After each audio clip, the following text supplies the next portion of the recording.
Émission avec M. Franck Kier, il est expert en cybersécurité. Avec nous, on va parler de la cybercriminalité et enjeux en Afrique. Rappelons qu'il est consultant en cybersécurité. Il intervient sur des questions de cybergouvernance, gestion des risques et conformité. Bonjour. Bonjour Paul-Alix, bonjour Thierry Angeval. Bonjour Monsieur Kier, bienvenue sur le plateau de Matin Bonheur, à les stars de toutes ces couleurs-là. On va essayer de vous apporter aussi les nôtres et essayer de partager avec nos téléspectateurs les informations afférentes au sujet. Cybercriminalité, enjeu en Afrique d'entre-deux jeux. On pourrait peut-être établir et faire un état des lieux de ce qui se passe concernant le phénomène de la cybercriminalité ici. Bien sûr, alors je vous remercie de nouveau pour l'invitation. Aujourd'hui, il faut savoir que la cybercriminalité est un fléau qui touche de plein pied l'Afrique. On estime en 2020 à environ 4 milliards de dollars les pertes et les préjudices liés à la cybercriminalité. Toutefois, je pense qu'il faut se dire que ce chiffre est néanmoins un peu sous-estimé dans la mesure où tous les crimes qui sont liés à la cybercriminalité ne sont pas forcément déclarés ou reportés. Donc il est important de combattre ce fléau et de mettre en œuvre les moyens, les lois, les processus, les structures de gouvernance pour pouvoir lutter contre cela. Alors, on essaie de lutter avec ce qu'on appelle la cybersécurité aujourd'hui. Dans quelle mesure les enjeux de sécurité informatique impactent-ils notre quotidien? Alors, les enjeux de sécurité informatique impactent notre quotidien dans la mesure où, aujourd'hui, avec la digitalisation croissante et fulgurante que le monde entier, notamment la Côte d'Ivoire, connaît, nous utilisons au quotidien dans nos États, dans nos entreprises ou en tant que personnes, des moyens informatiques, des ordinateurs, des téléphones, des comptes mobile money. Donc nous sommes de facto une cible prioritaire pour les cybercriminels. Aujourd'hui, nous avons beaucoup de nos données qui sont sur Internet, nos données personnelles, nos données financières, nos données de santé. Donc il devient de plus en plus primordial de devoir sécuriser ces données parce qu'elles représentent aujourd'hui une monnaie d'échange très importante pour les cybercriminels. On dit aujourd'hui que la donnée est le pétrole de demain. Mais c'est très important et rester sur votre lancée dans une démarche didactique. On pourrait rentrer au cœur même de la cybercriminalité, de quoi faire comprendre à tout le monde son impact décliné sur, on va dire, un trio, la nation, la communauté et puis le niveau international. Comment il se déclinerait concrètement son action ? Alors, je pense qu'on aurait d'abord une cybercriminalité, on pourrait dire un peu de cyberterrorisme, où on aurait donc des personnes qui seraient mal intentionnées et qui chercheraient à vouloir attaquer des États. Donc, il s'agirait donc d'attaquer des structures qu'on appelle des opérateurs d'importance vitaux, qui sont des opérateurs du type opérateurs d'énergie, opérateurs téléphoniques, opérateurs d'eau, qui, s'ils étaient attaqués, remettraient en cause même le fonctionnement d'un État. Ensuite, on pourrait avoir une cybercriminalité au niveau des entreprises, donc où on aurait des cybercriminels qui, très généralement, utilisent des rançons logiciels pour hacker et pour bloquer l'ensemble de votre système d'information. Et tant que vous ne payez pas de rançon, vous ne pouvez pas récupérer vos données. Et puis, on aurait la cybercriminalité qui nous toucherait, nous, plus personnellement, où on peut avoir des problèmes sur nos comptes mobile money, où on se fait dérober de l'argent par des cybercriminels. Donc voilà aujourd'hui, je pense, comment on pourrait la décliner. Et puis, il ne faut pas oublier aussi que la cybercriminalité, c'est le fait de commettre également des crimes à partir d'Internet ou d'un moyen informatique. On a vu récemment des personnes qui ont été condamnées pour avoir propagé des fake news. Oui. Et donc cela fait également partie de la cybercriminalité. Ok, mais chacun à notre niveau, comment est-ce qu'on peut contribuer à renforcer, bien sûr, notre sécurité sur Internet dans un monde où tout le monde utilise Internet, il y a tellement de réseaux sociaux et tout? Bien sûr. Alors je pense qu'aujourd'hui, la meilleure chose à faire est d'abord la prudence. Je pense qu'il faut faire très attention sur les sites que nous visitons et principalement aussi sur les liens que nous cliquons, parce que ce sont ces liens-là, en général, que les cybercriminels utilisent pour pouvoir avoir accès à nos informations. Il faut faire très attention également aux appareils que nous utilisons. Vous savez, il y a eu une étude qui a été réalisée où on déposait une clé USB dans une entreprise Et 90% des personnes qui sont passées la prenaient et la branchaient sur leur ordinateur, sans savoir d'où ces clés USB-là venaient.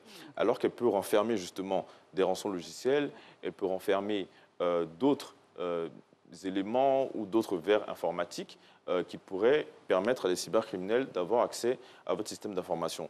Donc c'est pour ça que la plateforme que nous avons créée, donc CyberOps, a aujourd'hui un rôle très important que nous voulons porter de sensibilisation auprès du grand public sur les différents dangers et sur les différents risques liés à la cybercriminalité. Et pour rester toujours dans cette même sphère-là de la cybercriminalité et par ricochet cybersécurité, on sait que le monde est un village planétaire où il y a quelques entités nucléaires qui sont les pays, les communautés, ainsi de suite. Vous qui êtes consultant en cybersécurité et que vous intervenez aussi sur les questions de cybergouvernance, quelle est la stratégie aujourd'hui innovante en matière de lutte contre la cybercriminalité au niveau des États aussi? Alors aujourd'hui, au niveau des États, il faut savoir qu'on a une convention qui est la convention de Malabo, donc il y a une convention de l'Union africaine pour promouvoir justement des bonnes pratiques en matière de lutte contre la cybercriminalité.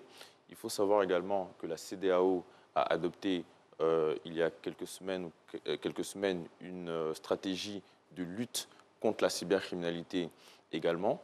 Donc on remarque de plus en plus qu'il y a une coopération et on va vers de plus en plus d'intégration pour pouvoir lutter contre ce phénomène.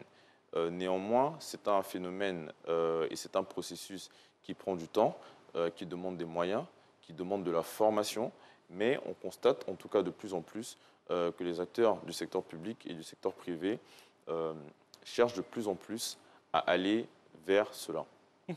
Avant, il y avait un mot qui faisait très peur. Lorsqu'on parle de cybersécurité, cyberattaque et tout, on parlait des hackers.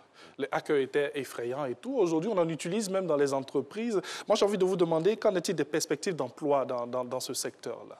Alors, il faut savoir que la cybersécurité est un domaine où les perspectives d'emploi sont énormes. Je crois que les besoins sont estimés à plus de 3 millions d'emplois à pourvoir au niveau mondial.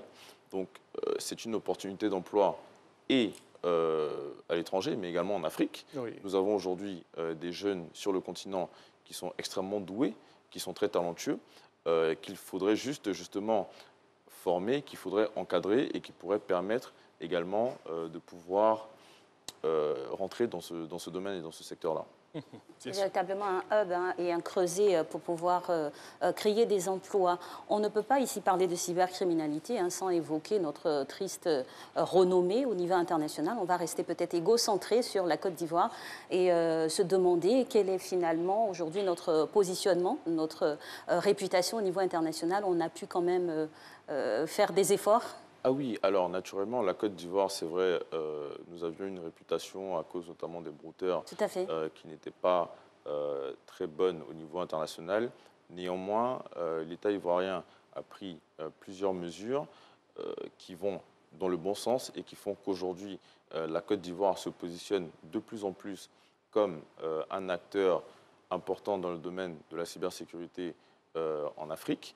Il faut noter que nous avons aujourd'hui des lois qui encadrent la cybercriminalité, une loi sur la protection des données à caractère personnel notamment, et une autre loi sur la cybersécurité avec une peine allant de 1 an à 20 ans de prison et une amende de 500 000 à 100 millions de francs CFA pour des crimes commis dans ce sens-là. Il faut aussi dire que nous avons des structures de gouvernance. Nous avons aujourd'hui la plateforme de lutte contre la cybercriminalité, qui est une émanation donc de l'autorité de régulation des télécoms de Côte d'Ivoire et de la police nationale, donc qui lutte contre ce phénomène. Nous avons également une structure au niveau de cette même autorité qui s'appelle le CICERT, qui est une structure qui est censée protéger le cyberespace ivoirien. Donc les mesures sont prises, mais nous pouvons encore donner plus de moyens à ces structures-là. Nous pouvons également renforcer notre législation qui date, je crois, de 2013. Et nous pouvons également mettre un accent sur la formation des jeunes et des personnes qui travaillent déjà dans le domaine pour être encore plus compétent sur le sujet. En tout cas, merci beaucoup à vous. Et toutes ces actions qui nous permettront de ne plus être au cœur de tous ces grands reportages sur, bien sûr... Et je pense que ces actions-là vous mènent à des activités, notamment une imminente. Effectivement, nous organisons donc le 7 juin prochain 2021 au Sofitel Hôtel Ivoire le Cyber Africa Forum, qui aura pour objectif justement de rassembler les décideurs du secteur public et du secteur privé autour de la cybersécurité pour discuter de ces enjeux, des risques et des solutions concrètes que nous pouvons apporter dans ce domaine. C'est sûr qu'il y aura un pas de